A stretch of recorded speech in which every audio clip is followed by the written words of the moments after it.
Hello everyone, welcome और welcome back to my YouTube channel. तो आज मैं अपनी 2 साल की जर्नी डिस्कस करने वाली हूँ आप लोगों के साथ में कि कब मैंने अपनी प्रिपरेशन शुरू किया था और मेरा कौन सा अटैम्प्ट में एग्ज़ाम क्लियर हुआ, मैंने कौन कौन से एग्ज़ाम दिए थे, मैंने क्या क्या अपने फर्स्ट ईयर में मिस्टेक्स करी, क्या नहीं की, वो सब कुछ मैं आपको आज बताने वाली हूँ। मैंने अपनी जो प्रिपरेशन है वो अप्रैल 2022 में शुरू करी थी। 2022 के अप्रैल में जब मैंने शुरू किया उस टाइम मैंने अपना सबसे पहले सिलेबस कवर किया। तो अप्रैल और मई इन 2 महीनों में मैंने अपना सिलेबस कवर किया पूरा अच्छे से। अपना सिलेबस कवर करने के बाद जो मैंने एग्ज़ाम फिल किया था वो आरआरबी पीओ का किया था और आईबीपीएस पीओ का किया था। मैंने कभी भी कोई भी क्लरिकल एग्ज़ाम नहीं दिया है क्योंकि मुझे क्लर्क में नहीं जाना था, मुझे सिर्फ पीओ में ही जाना था, इसलिए मैंने क्लर्क का एग्ज़ाम भी नहीं दिया कभी। तो आरआरबी पीओ जो है वो अगस्त के टाइम पे उसका प्री होता है। तो मैंने जून और जुलाई सिर्फ प्रैक्टिस करी, क्विज़ेस लगाई, सेक्शनल लगाए, मॉक्स लगाए, तो मैंने उसकी अच्छे से प्रैक्टिस करी। मैंने आरआरबी पीओ का प्री दिया, मेरा वो प्री क्लियर हो गया। उसके बाद उसका मेंस आया, मेंस भी मेरा क्लियर हो गया था उस टाइम पे। आईबीपीएस पीओ का प्री दिया, वो भी क्लियर हो गया। तो मतलब मेरे प्री तो आज तक कभी भी फर्स्ट अटेम्प्ट में भी ऐसा नहीं हुआ कि मेरा कोई प्री रुका है। तो प्री की मेरी अच्छी खासी मैंने मॉक से प्रिपरेशन कर ली थी, अपनी स्पीड पे अच्छा खासा ध्यान दे लिया था। पर जो मैंने मिस्टेक की वो ये थी कि मैंने कभी भी मेंस पे ज़्यादा फोकस नहीं किया और शुरू से मेंस को लेकर के मैं नहीं चली थी फर्स्ट ईयर में। तो वो चीज़ आरआरबी पीओ का प्री तो चलो ठीक था, निकल गया मेरा, पर वही है कि कट ऑफ से बहुत ज़्यादा नंबर ऊपर नहीं थे, 2 नंबर शायद मेरे कट ऑफ से ज़्यादा थे। उसके बाद इंटरव्यू मैंने उसका दिया, इंटरव्यू में मेरे अच्छे मार्क्स आए थे, बट फिर भी मेरे कट ऑफ से ज़्यादा अच्छे मार्क्स नहीं थे, तो मेरा फाइनल सिलेक्शन आरआरबी पीओ में नहीं हुआ। आईबीपीएस पीओ का मेंस दिया तो उसके अंदर भी मैथ्स बहुत अच्छे लेवल की आती है, तो वहाँ पे भी जा कर के मेरा फाइनल उसमें आईबीपीएस पीओ का मेंस भी मेरा क्लियर नहीं हुआ, क्योंकि मैंने बताया कि मैंने गलती यही की थी कि मैंने मेंस को शुरू से ध्यान में दिया ही नहीं था। मोस्टली हम यही गलती करते हैं कि प्री पहले सोचते हैं कि प्री क्लियर हो जाए उसके बाद मेंस करेंगे, पर प्री और मेंस का जो टाइमिंग होता है एग्ज़ाम का उसके अंदर बहुत कम टाइम होता है हमारे पास में एक्चुअल में, क्योंकि कई बार हमें श्योरिटी नहीं होती कि हमारा प्री क्लियर होगा या नहीं होगा। तो लोग क्या करते हैं कि उसको छोड़ देते हैं कि अगर क्लियर हो जाएगा तो उसके बाद देखते हैं, तो रिजल्ट आने के तो 10 दिन के बाद ही फिर मेंस हो जाता है, तो फिर तो तुम उस पर क्या ही ध्यान दोगे। तो तुम्हें जो प्री के साथ साथ मेंस जो है वो शुरू से ही लेकर के चलना है, मेंस को छोड़ के नहीं चलना है कि बाद में तुम कर लोगे या प्री के बाद में तुम कर लोगे, तो भाई वो पॉसिबल नहीं है, वो नहीं होता है।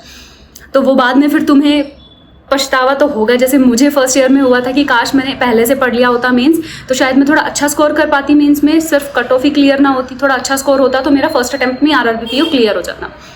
दूसरा जो मैंने मिस्टेक्स करी थी अपने फर्स्ट ईयर के अंदर कि हर किसी की स्ट्रेटजी वीडियो देख ली, इसकी टीचर की नई स्ट्रेटजी आई है उधर देख लिया, किसी और ने बच्चे ने मतलब टू डू लिस्ट निकालते रहते हैं आज के टाइम पे कि ये टू डू लिस्ट फॉलो कर लो, वो टू डू लिस्ट फॉलो कर लो, तो कभी किसी की टू डू लिस्ट देख ली, कभी किसी का रूटीन क्या चल रहा है वो देख लिया, कभी किसी का व्लॉग देख लिया कि डेली स्टडी रूटीन में वो क्या क्या कर रहे हैं, कभी किसी और की स्ट्रेटजी देख ली।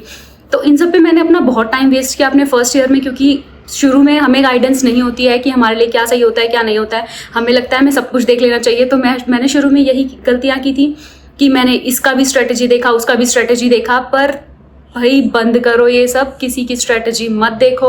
स्ट्रेटजी सिर्फ देखनी है कि उसने क्या सोर्स फॉलो किए क्या नहीं किए, वो सब एक बार देख लो, ठीक है, एक ही दिन में सारी देख लो। मैं तो ये बोलती हूँ तुम्हें जितनी स्ट्रेटजी देखनी है ना भाई सबकी देख लो, एक ही बार में देख लो किसने क्या क्या सोर्सेज फॉलो किए, उन सोर्सेज को ट्राई कर लो और फिर उनके ऊपर बिलीव करना शुरू कर दो और एक ही सोर्स को फिर फॉलो करो, बारी बारी इधर उधर मत भटको। मैंने अपने शुरू में यही गलतियाँ की थी कि आज मैंने किसी और के को फॉलो किया। लाइक मैं मैथ्स की बात करूं तो मैं कभी सिद्धार्थ सर से अड्डा 247 पे पढ़ रही हूँ, कभी शांतनु सर से पढ़ रही हूँ, कभी आशीष अरोड़ा सर से पढ़ रही हूँ, कभी किसी और एजुकेटर से पढ़ रही हूँ। तो मैंने शुरू में यही गलतियाँ की थी, मतलब मुझे जिसकी वीडियो मिलती थी तो मैं वो देख लेती थी, मुझे किसी का इसका कंटेंट देख लिया, कभी उसका कंटेंट देख लिया, कभी इसकी वीडियो देख ली वाईटी पे, कभी उसकी वीडियो देख ली वाईटी पे।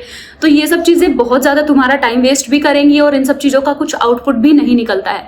तो सीधा यही है कि एक एजुकेटर को फॉलो करना है, चाहे तुम किसी को भी कर लो, ये कोई भी बाउंडेशन नहीं है, तुम्हें जिसका अच्छा लगता है जिसका समझ में आता है, पर एक एजुकेटर के ऊपर तुम्हें ट्रस्ट तो करना ही पड़ेगा। ऐसे बार बार भटकने से सिर्फ तुम्हारा टाइम वेस्ट होगा और कुछ नहीं होगा। तो मैंने अपने फर्स्ट ईयर में ये बहुत बड़ी गलती की थी कि मैं हर टीचर को, हर एजुकेटर की वीडियोस देखती थी, हर एजुकेटर को फॉलो कर रही थी, सिर्फ एक को नहीं कर करके हर किसी के ऊपर जा रही थी। हर किसी का सुन रही थी।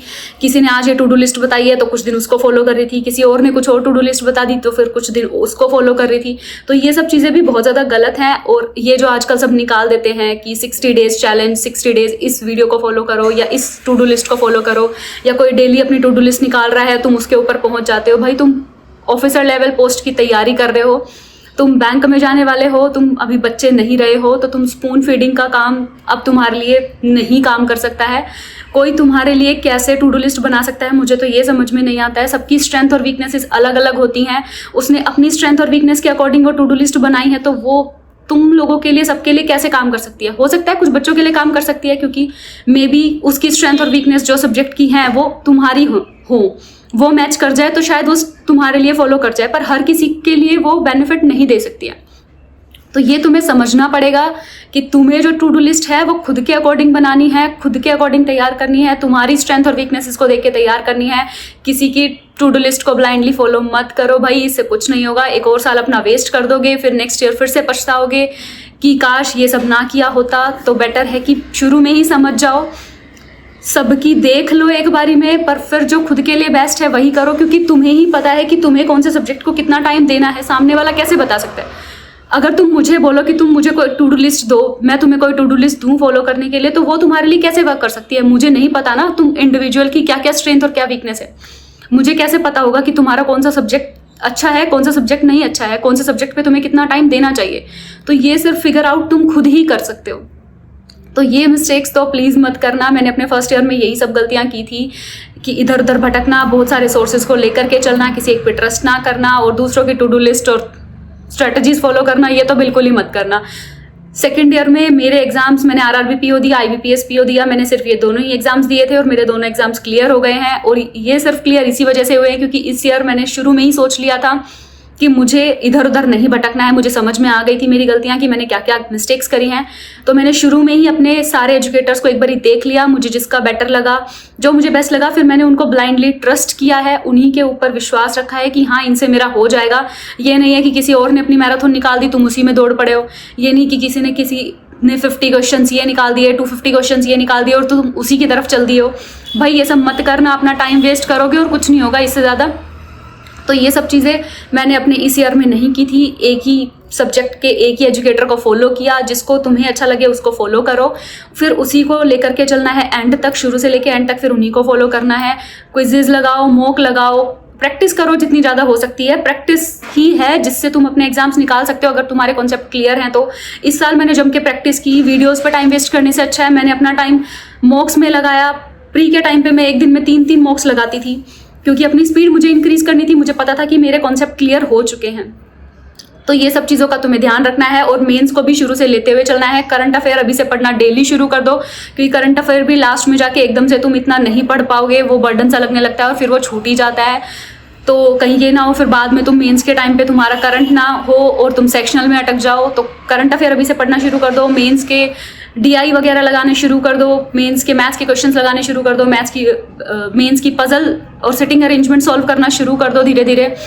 एक दिन मिसलेनियस लगाओ, एक दिन पजल्स लगाओ, इस तरीके से अपना रूटीन बनाना शुरू कर दो और अपनी टू डू लिस्ट खुद बनाओ। टाइम के हिसाब से स्टडी मत करना कभी भी, अपना जो है टारगेट लेकर के चलो। मैं टारगेट बेस्ड ही स्टडी करती थी, लाइक अपना डेली का एक टारगेट बनाती थी कि मुझे इस सब्जेक्ट का ये करना है, इतने मॉक्स लगाने हैं, इतना प्री का पढ़ना है, इतना मेंस का पढ़ना है।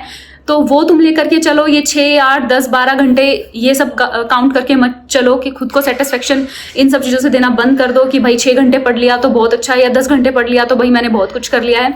ये सब मत करो। इन सब से सिर्फ ऊपर से सेटिस्फेक्शन मिलता है, अंदर से कुछ नहीं होगा। तो अच्छा है कि खुद के लिए टारगेट बनाओ। डेली के टारगेट खुद को खुद दो, किसी और के टारगेट पे डिपेंड मत रहो कि कोई और तुम्हें टू डू लिस्ट देगा फिर तुम उसको फॉलो करोगे पूरे दिन। तो बेटर है कि अपने लिए खुद के लिए कुछ करो। और अगर इन सब मिस्टेक्स को तुम अवॉइड करोगे जो मैंने बताई है, तो भाई तुम्हें ज़रूर सक्सेस मिलेगी। क्योंकि मुझे भी मैंने भी अपनी गलतियां रियलाइज़ करी और सेकेंड ईयर में जब मैंने अपने सेकेंड अटेम्प्ट में ये सब मिस्टेक्स को हटा करके प्रिपरेशन करी तो मेरा एक भी प्री भी नहीं रुका, मेंस भी नहीं रुका, इवन मेरा फाइनल सिलेक्शन भी नहीं रुका। मेरे दोनों एग्जाम्स जो मैंने दिए थे वो दोनों फाइनल सिलेक्शन मेरे हो गए हैं। तो बस इतना ही कहना था कि ये सब गलतियां मत करना और खुद को टू डू लिस्ट खुद बनाना शुरू कर दो। Okay bye, thank you.